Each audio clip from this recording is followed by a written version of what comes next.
Joni Lamb is at the center of yet another shocking recording that has come to light.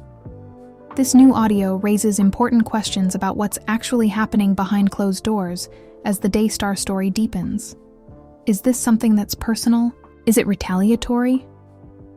Above all, what does this portend for the future of one of the most influential empires in Christian television? You might be shocked to see what's below the slipping mask. The response was immediate and strong when the leaked tape was initially made public. The speaker's wrath, heartache, and exasperation were all audible in her voice. This was more than simply a family drama broadcaster. This individual was revealing what they perceived to be a pattern of fear, domination, and religious hypocrisy among one of America's most prominent Christian media families. The tone is set by the opening remarks. Is Christianity truly emerging from Daystar? Like smoke from a fire, that question lingers in the air. And rhetoric is not used here. It's difficult. A threat to the reputation Daystar and the Lamb family have worked so hard to build over the years. A challenge to the notion that what is said on the broadcast is consistent with what happens behind the scenes. Immediately, there is discussion of someone being hushed, namely Denise, a woman who used to be close to the family, but now appears to be outside of it. The speaker demands to know why someone would go to such lengths to silence her, and accuses Jonathan Lamb of threatening to sue her. What is it you're so afraid of that she knows? It's a tough question. It suggests that something is being concealed, something that is too risky to be mentioned aloud. The more serious charge is that this family, which professes to support honesty, morality, and biblical principles, is attempting to conceal the truth. It's uncomfortable because it contradicts the version of events they want the world to believe, not because it's untrue. There is an increasing conflict between the family's desired and actual image throughout the tape. That is being explained. The speaker is forthright. They discuss how Denise used to receive assistance, including help running a ministry and purchasing a home. However, she was interrupted the instant she crossed the line. Everything was removed. And the question is raised once more. Does Christianity look like that? She has a lawsuit. That's not true if she continues, I said. Jonathan, Daystar threatening legal action against her. Legal action might be taken. Additionally, you're still speaking with someone who is attempting to split up her family, which was the subject of debate. Susie was involved in a cycle that keeps happening and will eventually stop. What is so damning to you that Denise knows? She has no knowledge. She has no knowledge. I know everything about her. So why do you fear her heart so much? I am fully informed. You shut down an amazing My Father inspired this ministry because you wanted to break off your relationship with her. Our family has benefited much from this individual. I'm the reason Denise was in our lives, Father. I trusted her, which is why we purchased the house, but she deceived me. What's the name of it? The sadness in their statements is palpable. This goes beyond simple disagreement. It has to do with treachery. It's about witnessing those who advocate for forgiveness and love, behave in ways that seem calculating, cold, and, as the title suggests, spiteful. Next, the speaker goes one step farther. When someone says something that doesn't match the story, they accuse the family of acting as a cover-up machine, quickly shutting them down, cutting them off, or discrediting them. It's not about a single event or somebody. The speaker claims that it is a pattern, a method of operation, and that it has been going on for a while. The hypocrisy really comes into its own at this point. For what if a Christian media conglomerate cannot tolerate someone challenging their behavior without threatening legal action? How does that reflect on their faith?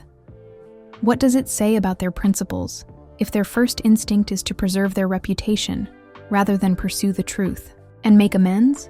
To clarify, this is more than just criticism. It's a letdown, profound personal letdown from someone who obviously formerly supported this family, the goal, and the values that Daystar professed to uphold. They are now witnessing its disintegration. At one point, the speaker considers the potential effects of this not only on the individuals engaged, but on the thousands, possibly millions, who seek spiritual direction from Daystar. How does this convey our witness to unbelievers and adherents of other religions? It's all in that line. Personal hurt isn't the only issue. When influential religious leaders behave in ways that seem more like PR damage control than virtuous leadership, it harms the Christian witness as a whole. Perhaps the most difficult thing to accept is that those who were supposed to lead others in their faith could be so preoccupied with, so focused on control, image, and suppression, that they lose sight of the same principles they profess to support. By the time the recording ends, the speaker's point is evident. This goes beyond a familial conflict. It's an urgent attempt to draw attention to what's actually happening behind the scenes, as well as a warning and an appeal. For to them, Daystar is more than simply slipping away from its roots. It is aggressively destroying it from within. And if that's the case, the audio's revelations, rather than the leaked audio itself, are the true scandal. If there is, Denise is the name that keeps coming up throughout this whole issue. In the Daystar drama, she is more than simply a supporting character. The focal point of it is her. Additionally, the tape that was leaked depicts her tale in a way that is both complex and distressing. This narrative is really about trust, how things are given, how they are broken, and how fast things may go wrong when someone doesn't follow the rules. The recording speaker claims that the Daystar formerly had a great deal of faith in Denise.family. She was near enough to receive assistance in launching a ministry, near enough to receive assistance in purchasing a home. Without a genuine link, that cannot occur, unless you are believed in by someone. According to the description, Denise possessed something. As someone who truly cared about the goal and the people behind it, she was viewed as a blessing.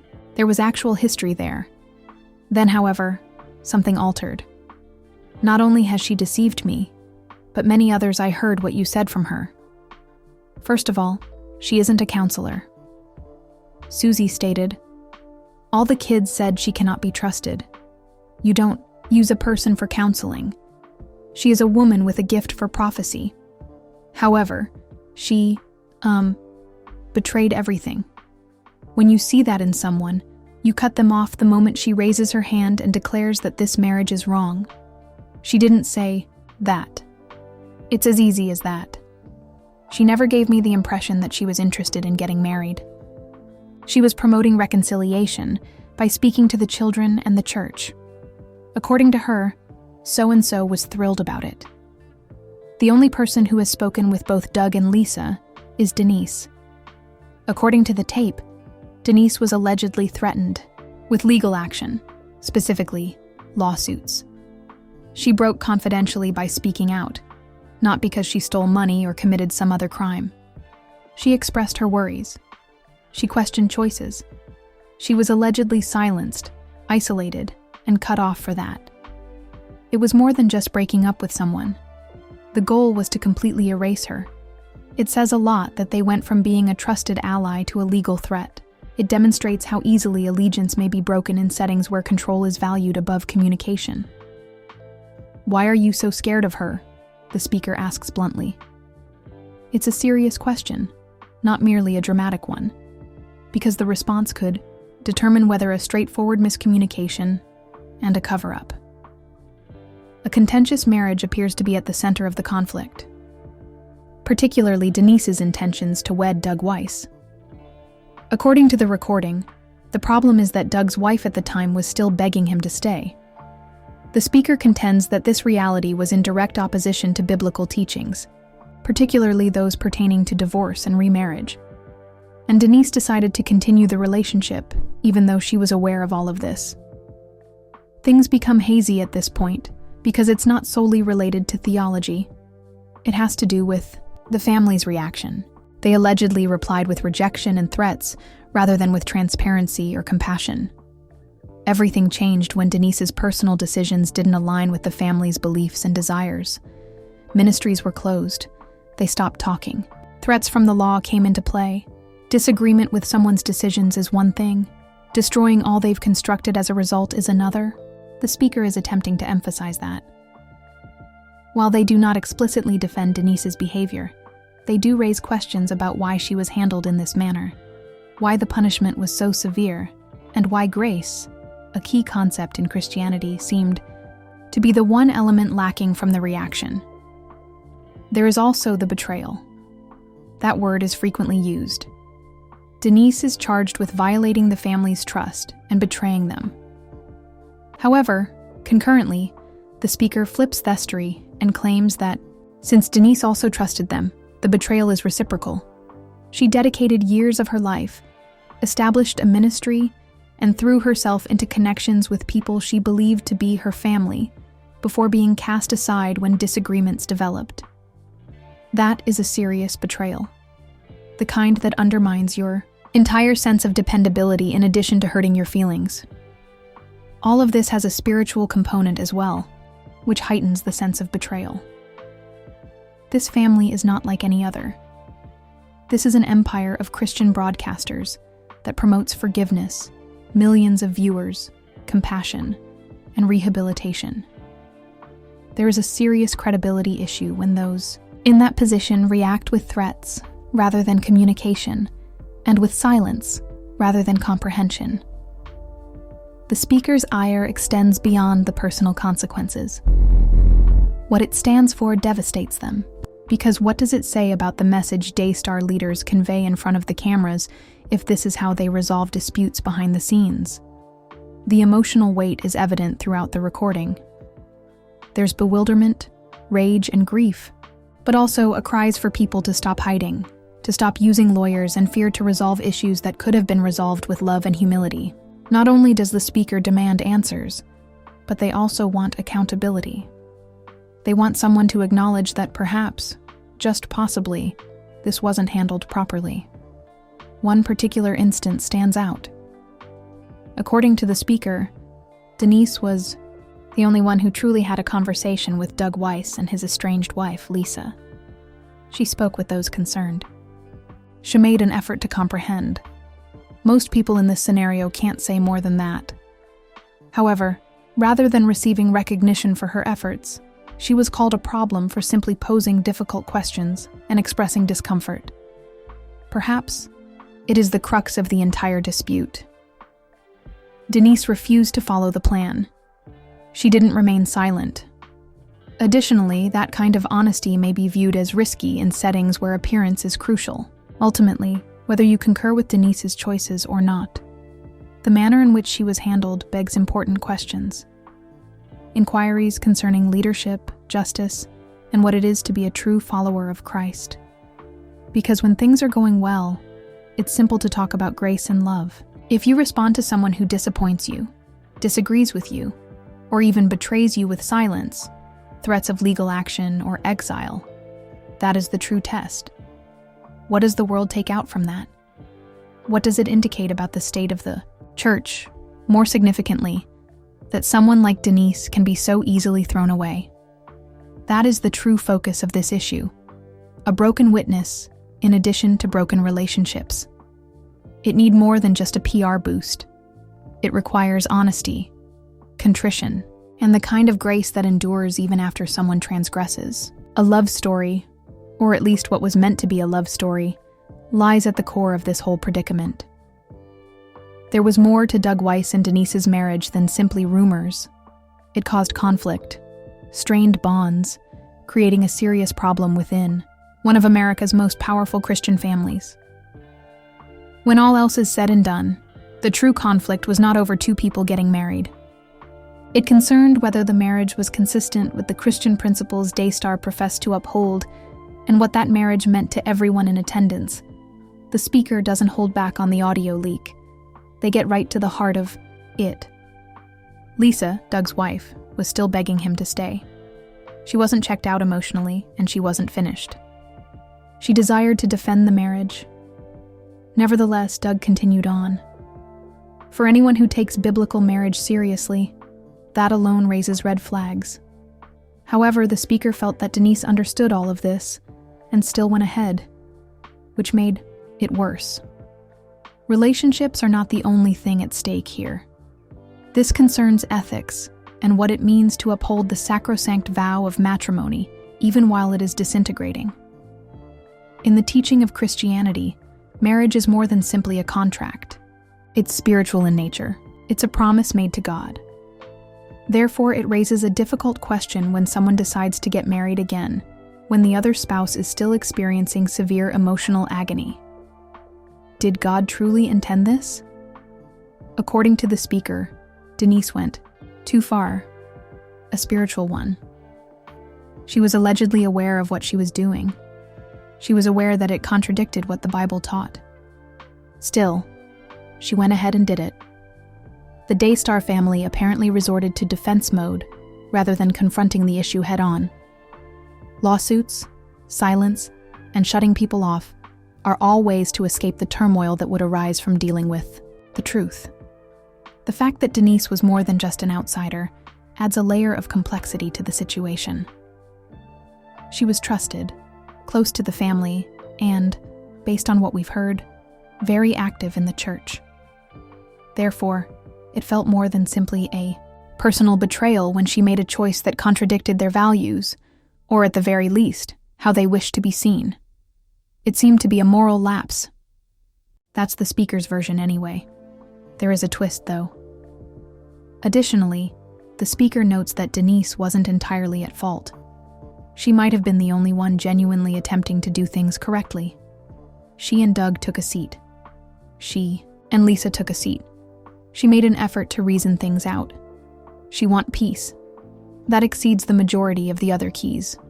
Players even made an effort. How, therefore, did she become perceived as the enemy after attempting to assist? The ethics get very hazy at that point. Because shouldn't the emphasis have been on truth, healing, and putting things right if the marriage itself had been troubled? Rather, it appears that the family devoted all of their efforts to preserving their reputation and excluding anyone who challenged it. Ethics are no longer relevant. It has to do with power. It is called out by the speaker, straight. They claim that as soon as Denise raised her hand and expressed her disapproval of the marriage, she was cut off. That's a terrifying assertion. Raising concerns, particularly about important spiritual issues, should be encouraged rather than discouraged in a genuinely healthy Christian society. However, it appears that honesty was viewed as treachery in this instance. And let's take a moment to discuss Doug Weiss. The guy in the recording claims that he flatly refused to talk to his ex-wife Lisa, and that he didn't give a damn.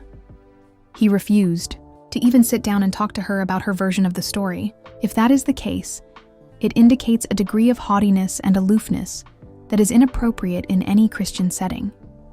It gives the impression that the marriage is hurried, self-centered, and unconnected to the spiritual burden it was meant to bear. The way that all of this unfolds in the public view is the true tragedy. Daystar is a public ministry rather than only a private household. Millions of people watch. A large number of them are seeking direction, hope, and role models for those who are struggling in their own marriages. Therefore, it harms more than just reputations when a marriage with obvious spiritual red flags is promoted, and anyone who speaks out is silenced. It also erodes trust, and dangerously conveys to viewers that one's public image is more significant than one's spiritual integrity. This leads us to the question that the speaker continues posing. Is Christianity actually present here? Because what transpired here does not align with Christianity's core values of love, truth, and sacrifice. Not even close.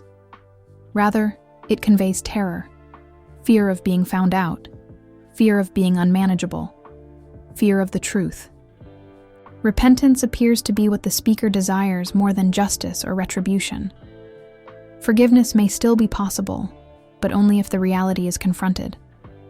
This is the moment when someone, anyone, acknowledges that this was handled poorly, that people were harmed, that actual ethical boundaries were breached. Because ultimately, this involved more than just two individuals falling in love. Affection. It concerned who was responsible for paying the price of that love. The ex-wife, Lisa, had to see her husband go, but she remained hopeful. Whether she realized it or not, Denise contributed to a decision that did more harm than good. Additionally, the Daystar family attempted to hide the disaster rather than confront it head-on. What might have been a chance for reconciliation became a scandal. What might have been an opportunity to demonstrate authentic Christian principles became a public relations catastrophe. Worst of all, it's possible that what may have brought them to Jesus really drove them away.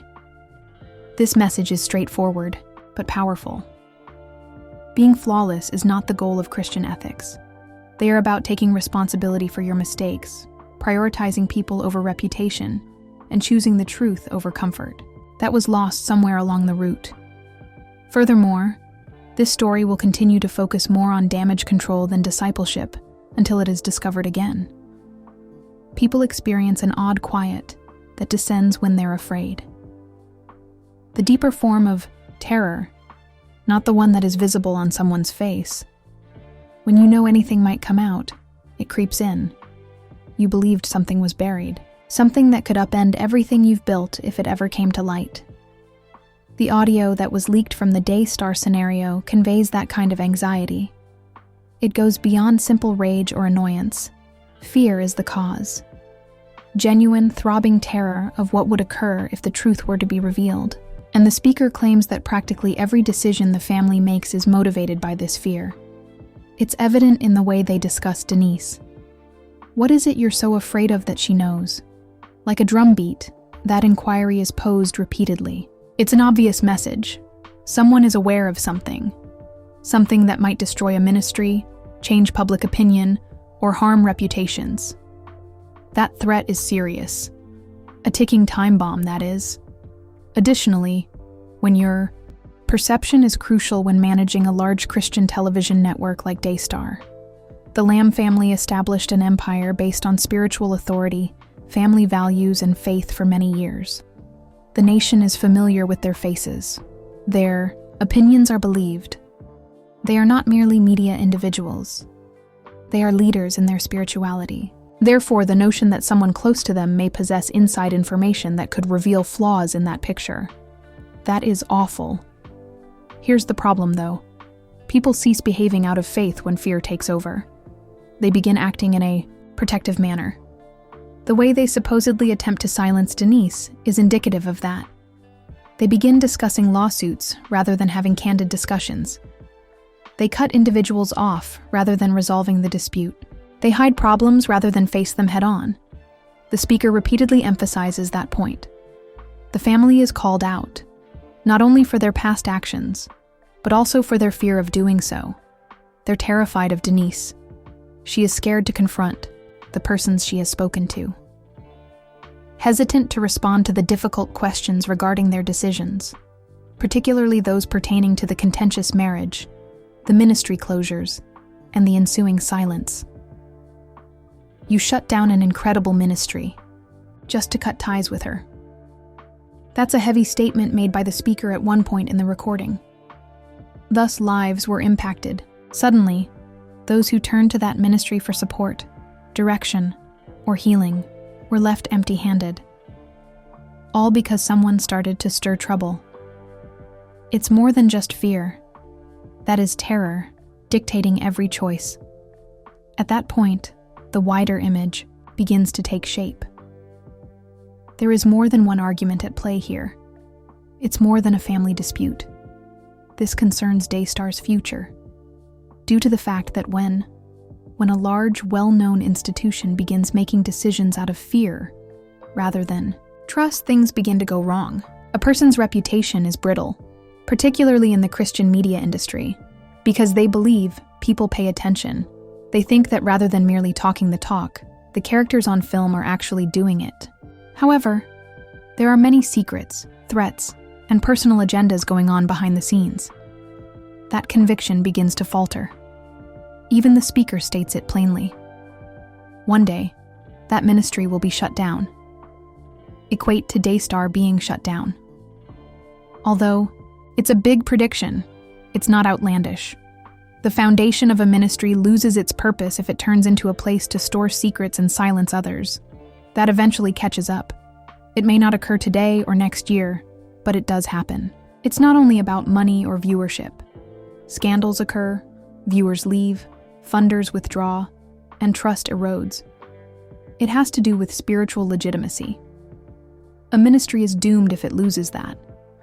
People are able to forgive errors, but they find it difficult to forgive dishonesty. They find it difficult to continue patronizing a facility that appears more concerned with concealing issues than resolving them. The speaker is attempting to warn about the hazard. The longer this cycle of terror persists, the closer Daystar comes to actual collapse, not from external attacks, but from internal events. The saddest aspect of everything is that this need not be the case. The speaker does not advocate for devastation. The irony, of course, is that the very faith day that is being promoted every day teaches the exact opposite. They are calling for honesty, accountability, and for someone in that family to stand up and say, "We didn't handle this well, we hurt people, and we want to make it right." However, what is actually occurring, at least based on the recording, is the exact opposite. Denial, blame shifting, digging in, legal threats, and fear that the truth might be worse than the consequences of hiding it. Confession, grace, and redemption are the foundations of Christianity. But without truth, none of those things can occur. You cannot find healing while clinging to control. So the question remains, what will happen next? If the fear prevails, if the cover-ups persist, if people continue to be silenced, if the pattern remains the same, then yes, the speaker may be correct. Daystar may eventually fall, not because of the outside world or its detractors, but because it became disconnected from its own principles. However, if someone has the guts to end the cycle, confront the truth, confront the public, and begin putting things right, then perhaps, just possibly, there is still time to change things. At the moment, however, it appears that fear is in charge and that never concludes.